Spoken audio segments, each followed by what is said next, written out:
asị na igwe ndị Ọka ahụ alahụzi ụla n'abalị ọbụla ndị mmụọ ndị nwụrụ anwụ na ndị nwụrụ anwụ anụnwa na fa enweghịkwa isi na-egbupijefe isi fa n'oso bido n'onufa wee gbadanye afa nweziri aka nwa ọkpa kama na fa enweghị isi fa abịa na-emewa igwe n'abalị. Hei, na ebe unu furu igwe nọ n'oche kịta na ọnọzikwa ọdụ ka foto na igwe ahazikwa aga ije na ọhazikwa akwụ ọtọ n'okwu ekurie aghagobi ya n'oche. Ndị be anyị bịakwanụ ka unu nụrụ nke na-eme n'Ọka. Hei, unu makwa na Ọka bụ kapital anyị.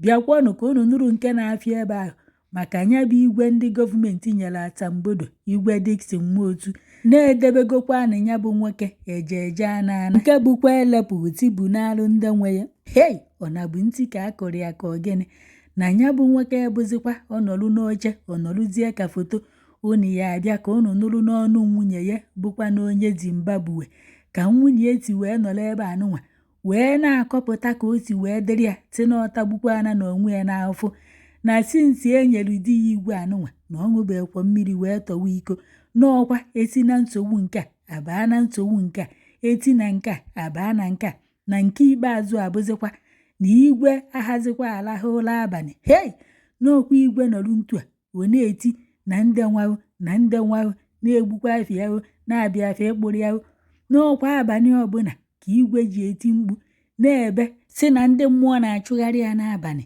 Ndị mmụọ ebughị isi n'ọsọsọ anụ ahụ fa ka ịyada afụ n'ọfa na-abịa achụgharị igwe a na-asị ndị mmụọ na fa hapụ ya aka nwunye igwe anụnwa na-asị igwe one ndụ ka esido na-achụgharị ya ife anụnwa igwe asị anọ ndị mmụọ ebughị isi na fa agbara ya okirikiri.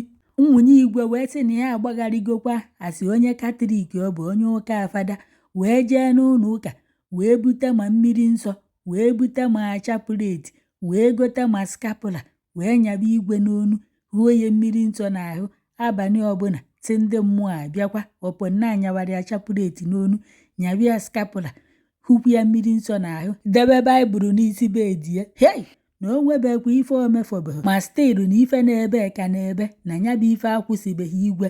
Ndị mmadụ nọzi na kọmentị na-asị ọ gịnị ka ndị Ọka kpụ na ntị wee na-ata ebe ụfọdụ na-asị na ọ bụrụkwanụ na Dickson Nwotu anụnwa ka igwe ru na ndị jikwana ya hapụna ya ka nya bụ nwoke chịkwa na ọchịchị ruru ya na ọ bụrụkwanụ na ọhonye nwa ka igwe ruru o wee jee were igwe na ya chịkọlụkwa ife nwee ji wee chi ya igwe ma asambodo ndị gọọmenti nyere ya na ya chịkọlụkwa ya ka ọ chịkọ ịkwọ fatifa na ọ ya abụzikwa igwe nwa ndị nwa igwe ruru na fa burukwa igwe ka nya nwa welụkwọ ndị ya wee mere ife na si kedu ụdịka igwe dị ife nke anụnwa mmadụ anọrọ ọdụ ndụ ọnwụ ka mma esi na ịka bụ igwe na enwe onye agha echi echichi na igwe agha ewenye nwude aka ya enu wee kpuwe onye agha okpu. Hei, na-achịzikwa igwe ka a na-achị nkere nke akwa na igwe ahazikwa aga ije n'ọkwa achịrị ya aghata n'oche na onwe ebe a chọrọ ije na-achọrọ ịpụ n'ilo eburu igwe eti na wichie kwara ya akwarụ. Ụfọdụ nọ na kọmentị wee na-asị na ife gbasara igwe n'ala Igbo na ndị mmadụ emebisigwe ya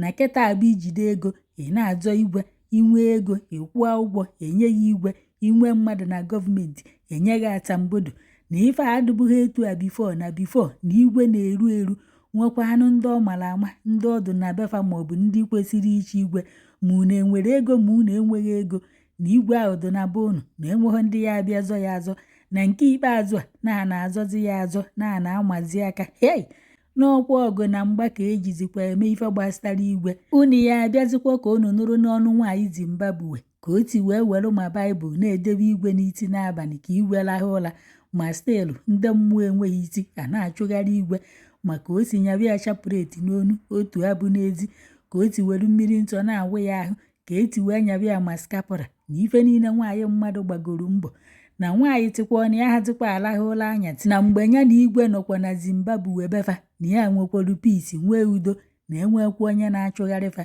na tinsifa ji wee nata Ọka na Naijiria eji wee chidi ya igwe na ya ṅụbekwa mmiri tọwa iko n'ọkwa nsogbu nke na ya gwakwaru di ya ka fanachi ya Zimbabwe na ndị befa na Zimbabwe na fa anabatakwara ya bụ di ya si mba ka ya nata befa na ya na-edi anya na kịta ọ natara na befa na ezumike adịghọ na ndụfa. Hei, anyị akpọ na ife nke a gịnị bikonu onye makwa igwe anya gwakwa ya ọ kakwa mma na ọdụ ndụ zụọ ụmụ ya rie ife ụmụ ya ọ bụrụkwa na ife igwe nwee ekwe eze maọbụ na aka o ji wee jide ọkụkọ na ọgụgokwa ya oshi nya hapụkwa ka o zukwa ike ka ọ dụkwa ndụ aya da aja ka ịkwọrọ ya kịta mgbe nwoke mmadụ nwụrụ ekpochie ọkwa ụmụazị na nwunye bụkwa ife na-anụ ụda ya hei anyị akpọnụ nke a gịnị a na-akụkwa dị ntị ka ọ gịnị onye esi okwu ike aha azọkwa igwe ọkwa udene kala aka na-agbapụ ozu afọ ihe achịkwa atịkpa chiri ife niile wee jee ịzọ ma ndị iyi ekwe n'aka ma ndị iyi ekpuwe okpu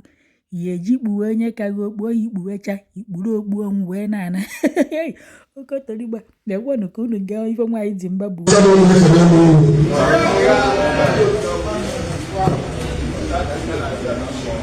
I'm so proud to see the Awka filled up with everybody.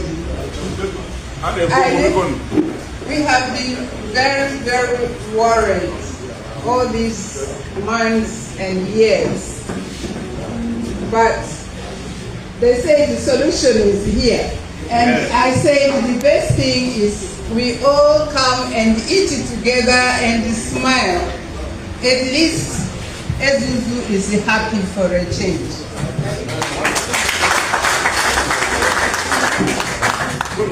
Having been with Eze Uzu all this time, he has been, suffering from Awka not having peace. I think it's me who knows more what he has gone through. Sometimes I used to tease him. I said, look at you, my people loved you and they wanted you to stay in Zambia. You wanted to come here, but your place has no peace. Then suddenly when he became ill, I was wondering, I don't understand certain attacks he used to have. I said, look, if you are not behind your father's house, you wouldn't have this attack. He will laugh. Believe you me, Eze Uzu suffered. There are nights he never slept, calling the name of the person, get away from here. You ask him, who are you fighting? That there are so many headless people around me. They don't have heads. And they are trying to fight me. And I was like, is it possible? But then you know that they are nightmares, or they call them nightmares.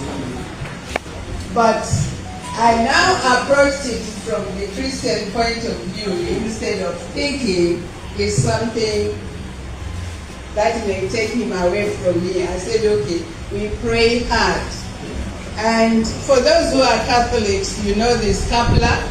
I went to the church and they blessed the scapular in USA. Then I put it on his neck. Every night before we sleep after prayer, I sprinkled holy water.